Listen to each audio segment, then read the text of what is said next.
Cumprimento a todos os presentes.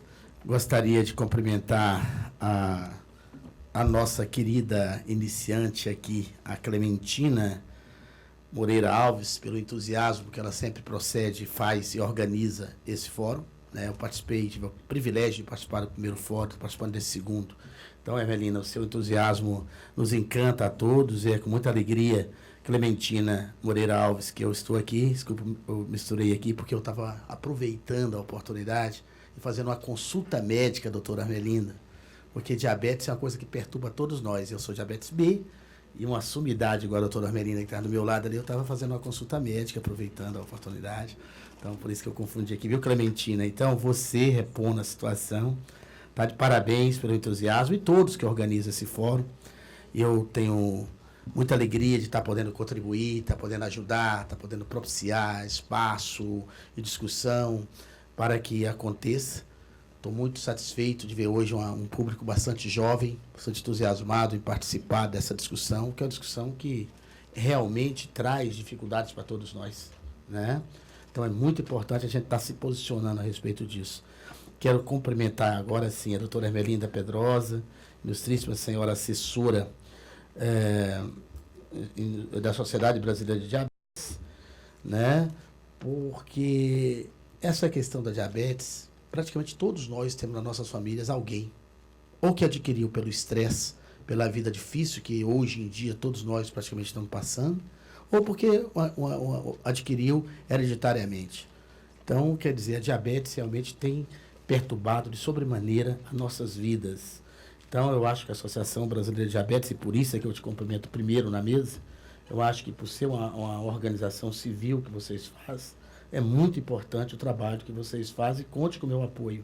Quero poder estar conversando com o seu presidente nacional, com vocês, e ver o que a gente pode, no Congresso Nacional, estar discutindo de aspecto para propiciar o trabalho que vocês vêm fazendo, porque o terceiro setor é fundamental em tudo que nós fazemos no país. Então, te parabenizo. Quero cumprimentar o nosso querido representante do Ministério da Saúde, nosso secretário Eduardo de Azevedo Costa, né, do Ministério da Saúde, secretário de Ciência, Tecnologia e Insumos Estratégicos. É uma área importante, Eduardo. Eu sou vice-presidente da Comissão de Ciência, Tecnologia, Telecomunicação e Informação do Senado Federal. Eu sei o tanto que é importante a questão da tecnologia, principalmente para obter a tempo real tudo o que está acontecendo, fazer avaliação, avançar também na questão das pesquisas, propiciar para que a gente possa estar conferindo para e passo o que a Inés está fazendo, o que a Anvisa está fazendo, o que usa o laboratório, o que o povo está acontecendo, qual a política pública necessária nessa área tão importante que é a da saúde, né? E também fazer a gestão do processo como um todo. Então, sua área é profundamente estratégica e importante, que é exatamente essa área da ciência, tecnologia e telecomunicação lá do Ministério da Saúde. Quero cumprimentar também o Alberto Barceló, né? Ele representa a OPAS, que é uma outra entidade importante. O Alberto é da Organização Pan-Americana da Saúde, a OPAS, né? E eu acho, Alberto, que essa parceria com os países latino-americanos, eu acho que só ajuda, só nos propicia posições melhores para todos. Eu participo do Parlatino, eu sou o vice-presidente da Comissão de Energia do Parlatino. Discuto no Parlamento Latino-Americano toda essa questão de integração dos nossos países irmãos das Américas, que passa tanta dificuldade igual a gente passa aqui. Então, inclusive, eu estou discutindo, sou o responsável lá pelo projeto Marco Regulatório das Energias Alternativas, energia solar, energia dos ventos, energia geotérmica, uma série de energias que pode ser utilizada pelo bem-estar geral da nossa nação, dos nossos países irmãos, de todo mundo, nesse momento de crise, onde energia elétrica é um insumo muito pesado na cesta básica de toda dona de casa, de todas as pessoas que já têm dificuldade para poder ter uma qualidade de vida adequada e tem que tirar grande parte dos seus recursos mensais para pagar energia. Se Deus nos deu uma energia maravilhosa, que é o sol, que é pouquíssima utilizada no nosso país, nós temos que propiciar que todos possam utilizar até para baratear a sua cesta básica de energia e ter melhores condições de ter uma qualidade de vida melhor.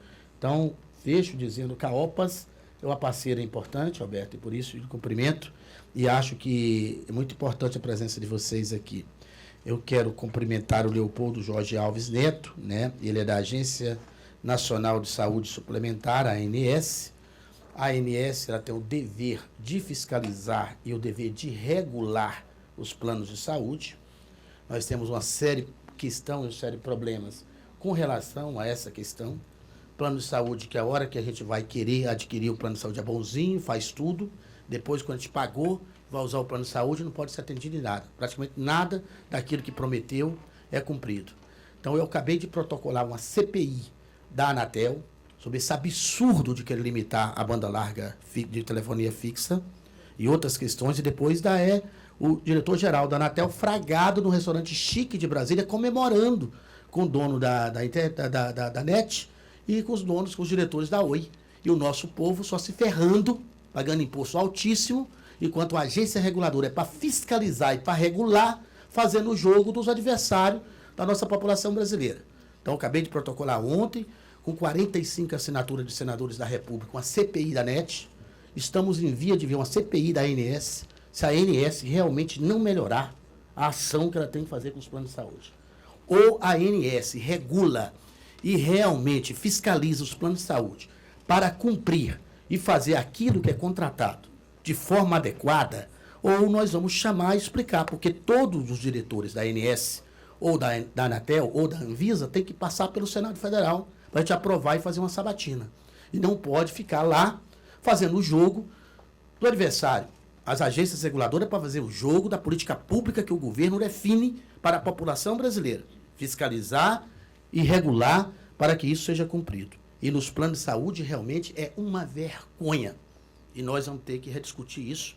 Eu, senador Regufo, senador Cristóvão, que é de Brasília, nós somos senadores de Brasília, estamos bastante atentos a essa questão.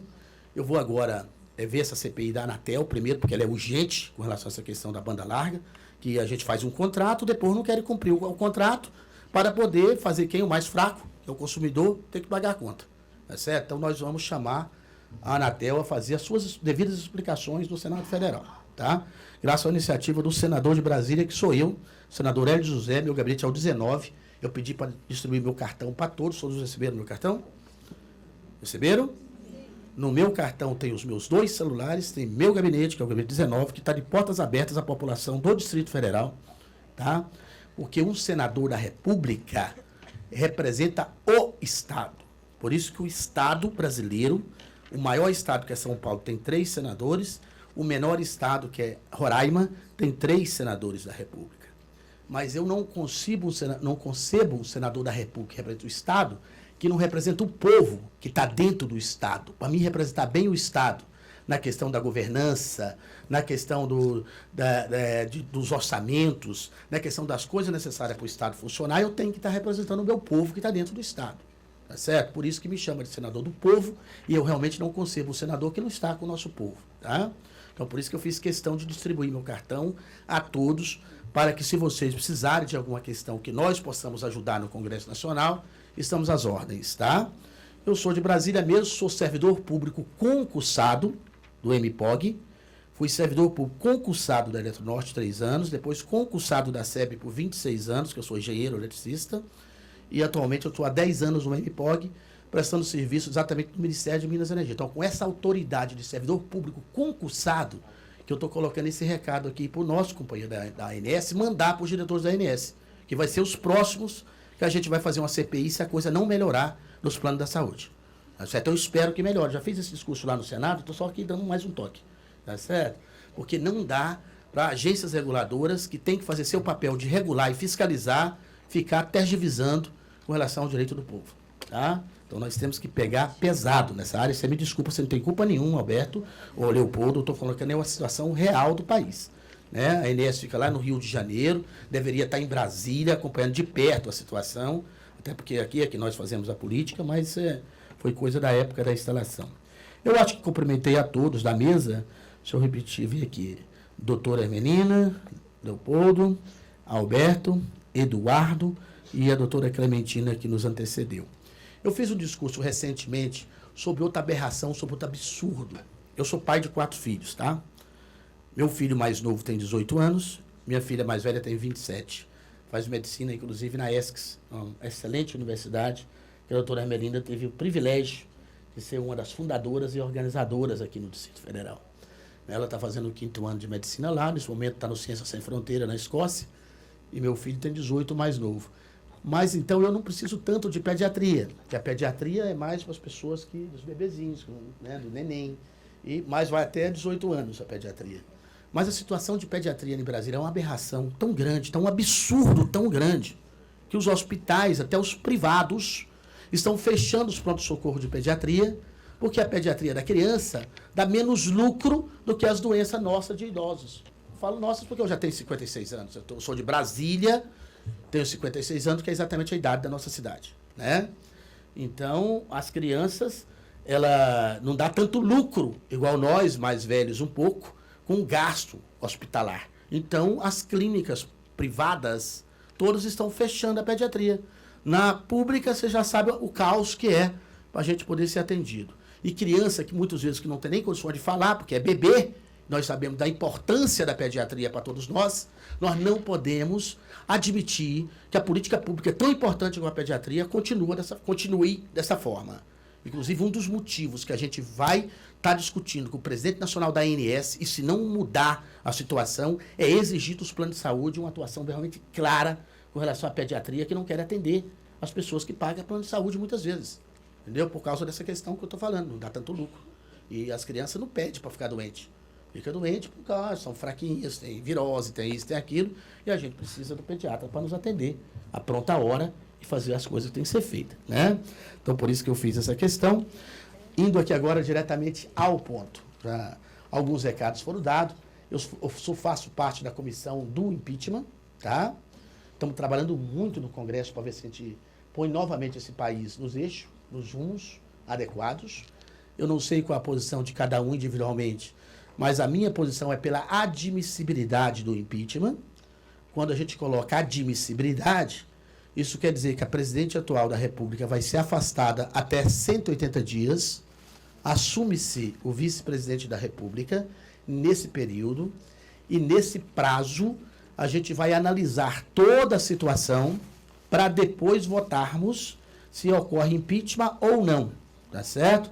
Então, quero dizer para vocês, como senador da República, estou dando informação, daqui a 2 semanas o Temer vai assumir a presidência da República, porque lá já tem maioria pela admissibilidade do impeachment, tá? E aí a gente vai analisar todo o processo e a votação oficial se dará no período máximo de até 180 dias, depois lá do dia 16, 17, quando o Temer vai assumir a presidência da República, tá? Então, nós estamos num momento preliminar de uma mudança governamental no país. Eu espero, sinceramente espero, que o país volte aos eixos, volte a crescer, volte a gerar emprego, volte a gerar oportunidade para o nosso povo, volte a realmente ver aqueles que são os pagadores de impostos, que são a motivação para a gente estar aqui, na política. Quando eu coloquei a questão da Anvisa, da Anatel, e tal, porque quem paga imposto para pagar o salário deles somos nós, tá certo? São todos servidores públicos que eu apoio com muita delicadeza no Senado, o servidor público. O servidor público é essencial para fazer a interface entre o Estado e o privado, entre o povo e o Estado. Sem um servidor público devidamente reconhecido, devidamente colocado, nós não temos condição de fazer bem essa interface. Por isso que o servidor público é importante, mas ele tem que cumprir a 8.112, ele tem que cumprir as suas legislações, ele tem que cumprir as suas obrigações. E no caso da Anatel, especificamente, que eu protocolei ontem, e li ontem, a questão da CPI da Anatel, ela não está cumprindo as suas obrigações, e no caso da ANS, eu estou dando um toque que ela está sendo muito negligente com relação aos planos de saúde, e que nós precisamos rever a situação. Entendeu? Vamos lá. Depois das saudações, eu quero dizer o seguinte: a vida é feita de escolhas, pessoal. Nossa presença aqui hoje, por exemplo, é consequência de algumas escolhas que fizemos. E a organização deste fórum, para não desmentir a regra, também é resultado louvável, diga-se de passagem, de escolhas acertadas feitas por diversas pessoas. Então, por isso é que eu saudei aqui com muito entusiasmo a Clementina e quero parabenizar também os donos da iniciativa privada, AstraZeneca, por estar patrocinando esse importante evento, e quero cumprimentar e parabenizar também os da Lilly, né, que já é a segunda oportunidade que participa com bastante ênfase aqui nesse evento, né? E todos que envolvidos nessa parceria. Há quem diga com muita propriedade que temos liberdade para escolher, mas que ao final nós tornamos prisioneiro dessas escolhas. Isso é fato. Se eu namoro, escolho a esposa, eu sou prisioneiro dessa escolha. Eu estou há 32 anos com a mesma esposa. Eu acho que a gente tem que ter responsabilidade pelas escolhas que a gente faz, boa, ruim ou média. Eu acho que eu fiz boa, ela é uma pessoa companheira, tenho 32 anos, tenho 4 filhos com ela, entendeu? Mas então cada um tem que ter responsabilidade com suas escolhas, né? E quando se fala em diabetes, é forçoso reconhecer o tanto de verdade que há nessa frase. Então a escolha define muito com relação à questão da diabetes. Não é isso, doutora Hermelinda? Se eu não tivesse sendo político e não tivesse tido tempo para nada, igual eu estou sem tempo para nada, porque a gente começa às 8 horas da manhã, meia-noite, não terminamos as coisas, eu não estava aqui tendo que fazer consulta particular com a senhora de diabetes, porque eu estava fazendo exercício, estava jogando bola, estava fazendo outras coisas, porque o exercício é básico para a gente poder recuperar de alguns problemas de diabetes B, de diabetes adquirida. Então, são questão de escolhas. Estima-se que 8,1% dos habitantes dos brasileiros sejam diabéticos. Lamentavelmente, 8,1%. Desses 8,1%, mais de 90% sofre de diabetes tipo 2. Que seria uma diabetes mais ou menos evitável.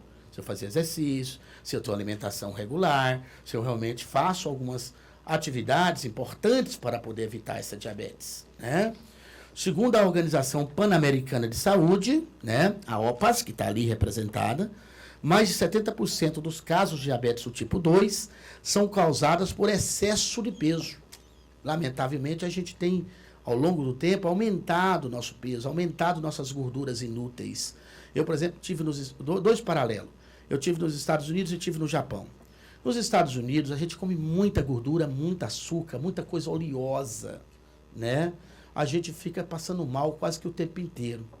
No Japão, a gente come já muita coisa saudável, coisas vegetais, fibras, e etc. Então, a gente fica o tempo inteiro sem passar mal.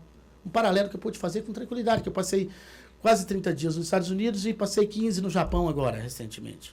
Exatamente fazendo toda essa uma ida para ver a questão de busca de parcerias tecnológicas, parceria em energia solar, parceria numa série de coisas para o Brasil. Estive lá conhecendo todas as questões, tanto do Japão quanto dos Estados Unidos, com relação a essas áreas. Entendeu? E pude, então, experimentar a comida e ver o tanto que faz mal. Então, voltando ao meu discurso aqui, a nossa comida, que é mais ou menos similar à americana, com esse tanto de batata, com esse tanto de arroz, com esse tanto de açúcar, tem causado exatamente a nossa população fica um tanto quanto obesa, e isso é um fator bastante causador de diabetes tipo 2, que é a diabetes que realmente a gente poderia evitar, né? Voltando aqui. E os países mais pobres são os que mais vêm sofrendo exatamente por causa dessa questão. Porque, aqui, igual a OPAS colocou, o percentual de diabetes no mundo, voltando a repetir, aumentou de 4,7% em 80 para 8,5% em 2014. Tá? Eu pulei aqui, não, show. Tá vendo? Eu estou conversando outras coisas aqui, estou pulando meu discurso. Mas eu acho que está valendo a pena, não está não? Está dando para a gente se interagir? Tá? Então tá beleza. Vamos lá, vou voltar aqui no início aqui para não atrapalhar o que eu quero dizer. Então, a OPAS, mais de 70% dos casos de diabetes do tipo 2 são causados por excesso de peso, foi onde eu parei. E o excesso de peso, por sua vez, é consequência da alimentação inadequada e do sedentarismo. O que isso significa? Significa que mais de 2/3 de todos os diabéticos brasileiros são prisioneiros das suas próprias, eu não falei aqui? Escolhas. Não é isso? Eu convivo com um cara, a mulher quer conviver com um cara que bate nela todo dia, é uma escolha, fazer o quê? Né? Hoje em dia, a gente tem que saber o que a gente quer escolher, não é isso? Então, tem que ter liberdade. Eu defendo o direito das mulheres, por isso que eu estou defendendo, inclusive, arrochar a Lei Maria da Penha, que é aquele crime de vizinhança. Vocês lembram que as mulheres ficavam reclamando, porque os vizinhos aqui vão reclamar de assédio moral de vizinho, e tal. Muitas vezes as delegacias de polícia falam, não, é briga de vizinho, confusão. E as pessoas, muitas vezes, até obrigado a mudar do seu local de onde morava, por causa do assédio que estava sofrendo. Agora vai ser crime penalizado pela Lei Maria da Penha, graças a uma lei que eu coloquei para poder fazer. Porque eu acho que não podemos admitir esse tipo de coisa. Então, sou um defensor número 0 das mulheres, porque eu sei que as mulheres ganham salários menores, as mulheres são discriminadas, as mulheres são muitas vezes perseguidas, tá certo? São muitas vezes assediadas, tá certo? De forma imoral. Então, quando eu defendo as mulheres, eu estou defendendo os homens também, porque tudo que atende as mulheres atende a nós, homens. Todas as políticas, se eu defendo melhorias para as mulheres, eu estou defendendo também melhoria para a nossa classe. Então, por isso é que eu defendo, porque eu não vejo justiça. Se vocês duas trabalham no mesmo serviço, ou você é homem e ela é mulher, você ganhar quase o dobro do salário dela. É justo isso? Porque você é homem e porque ela é mulher?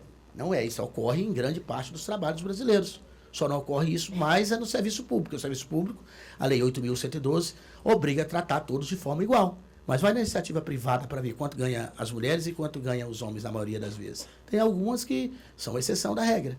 Tá certo? Aí eu tiro mais. Você é afrodescendente. Ela já é europeia. Tá certo? Aí o afrodescendente também profundamente perseguido com relação à questão de cor. Isso acontece nas empresas privadas. Nós podemos admitir uma coisa dessa? Não podemos admitir. Então, por isso que a gente está aqui na política exatamente para defender contra isso. Por isso que eu voltando aqui no discurso aqui, ó. Então, o que que significa? Significa que mais de 2/3 de todos os diabéticos brasileiros são prisioneiros de suas próprias escolhas. Pronto, morri aqui. De fato, a história do combate ao diabetes ao redor do mundo põe ênfase na atribuição de responsabilidade às escolhas individuais. Recomendações como educar a população e rotular produtos alimentícios faz parte dessa política. Por isso é que a gente lá na Comissão de Ciência e Tecnologia está jogando duro para rotular e colocar, identificar todos os elementos, os alimentos que têm transgênico, que tem coisas que podem ter dificuldade na saúde das pessoas. Tá certo? Porque a gente não vai contemporizar com coisas que façam mal para a nossa população.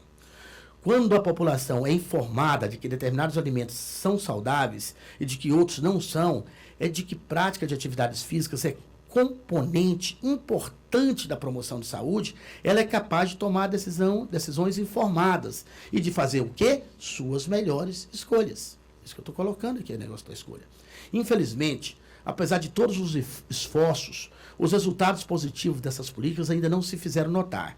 De acordo com a OPAS, não, de acordo com a Organização Mundial de Saúde, não é a OPAS, de acordo com a OMS, o percentual de diabetes no mundo aumentou de 4,7% em 1980 para 8,5% em 2014, ou seja, praticamente dobrou.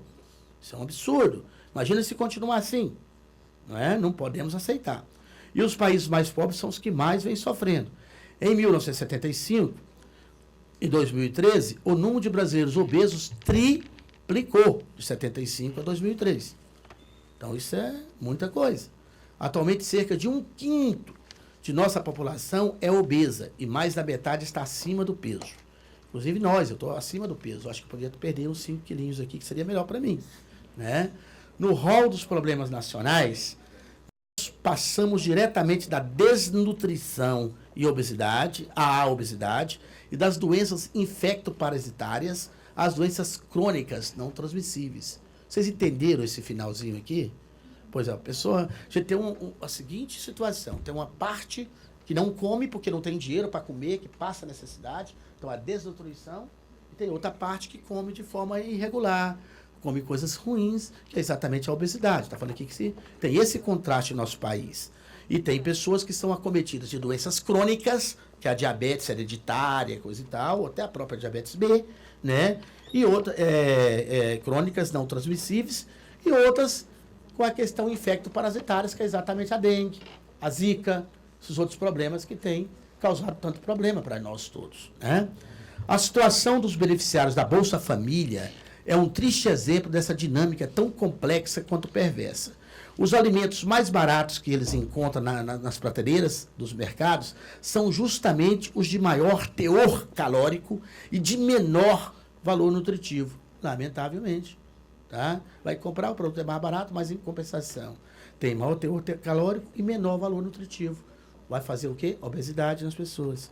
São alimentos industrializados, ultraprocessados, ricos em sal, açúcar e gordura. Quando vemos uma criança comendo um pacote de biscoitos ou de salgadinhos industrializados, em vez de comer frutas ou verduras, estamos testemunhando o resultado das escolhas feitas por seus pais. Volta àquela velha questão das escolhas. Tá certo? Eles fizeram a escolha mais fácil escolher o alimento mais barato, o mais bonito. É difícil resistir àquelas embalagens brilhantes e coloridas, bonitas nas prateleiras. E o de maior apelo gustativo, é exatamente esse, né? Que fica a super propaganda em cima e nossos filhos ficam chorando, enchendo o saco. Perto da gente, a gente acaba dando e leva o menino para o mau caminho.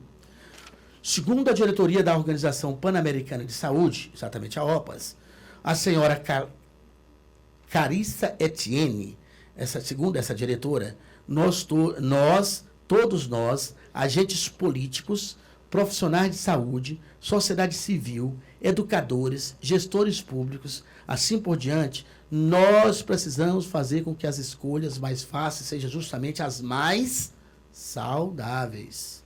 Então, se a gente escolher fazer exercício, se a gente escolher comer fruta, se a gente escolher ter uma alimentação dividida no dia, 4, 5 vezes no dia, a gente vai estar fazendo uma escolha mais saudável, em vez de estar fazendo uma mais pesada, né? Nós precisamos fazer com que as escolhas mais fáceis sejam justamente as mais saudáveis. Como? Prestando atenção ao tipo de informação que nossas crianças recebem, tornando evidente para os consumidores, tornando evidente para os consumidores, nas prateleiras dos mercados, quais alimentos são saudáveis e quais não são saudáveis, e estimulando o consumo de frutas e vegetais, inclusive nas merendas escolares, encorajando e facilitando a prática de atividades físicas, instituindo medidas físicas que tornem os alimentos não saudáveis mais caros e os saudáveis mais baratos. Qual alimento tem que ser mais barato? Não tem que ser os saudáveis? Porque é esse que a gente quer que o nosso povo consuma, né? Voltando aqui. Mais barato.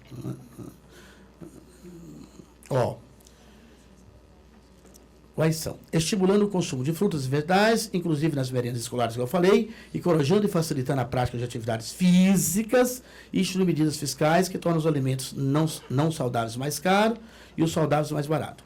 Essa última recomendação, as intervenções fiscais, que é o nome dessa recomendação, intervenção fiscal, quer dizer, impostos, tá? Tem se revelado em estudos recentes como uma das políticas públicas mais efetivas em promover a alimentação saudável. Por que o imposto do cigarro é alto? Para tentar evitar que as pessoas morram de câncer se consumindo o cigarro o tempo inteiro. Por isso que o imposto é alto. Então a gente precisa taxar esses produtos não nutritivos, esses produtos calóricos, mais alto do que os produtos que nós precisamos que o povo consuma, que são as frutas, as verduras, os produtos que são saudáveis. Concluindo, pessoal, vocês já estão cansados de mim, eu quero dizer o seguinte, e eu também estou atrasado para a minha comissão, que eu tenho que ir, eu já vim de outra reunião hoje para cá, por isso que eu vou ter que sair, quero pedir desculpa à mesa, inclusive. O segundo Fórum Nacional de Diabetes é uma excelente oportunidade para discutirmos políticas de prevenção e tratamento do diabetes. Espero que nossas escolhas sejam úteis para que o povo brasileiro possa fazer ele próprio suas melhores escolhas. Era isso que eu tinha de dizer para vocês e dizendo para vocês que nós estamos juntos na luta. Eu, quando já defini que vou admitir o impeachment, não quer dizer que eu estou julgando e pré-julgando a presidência da República.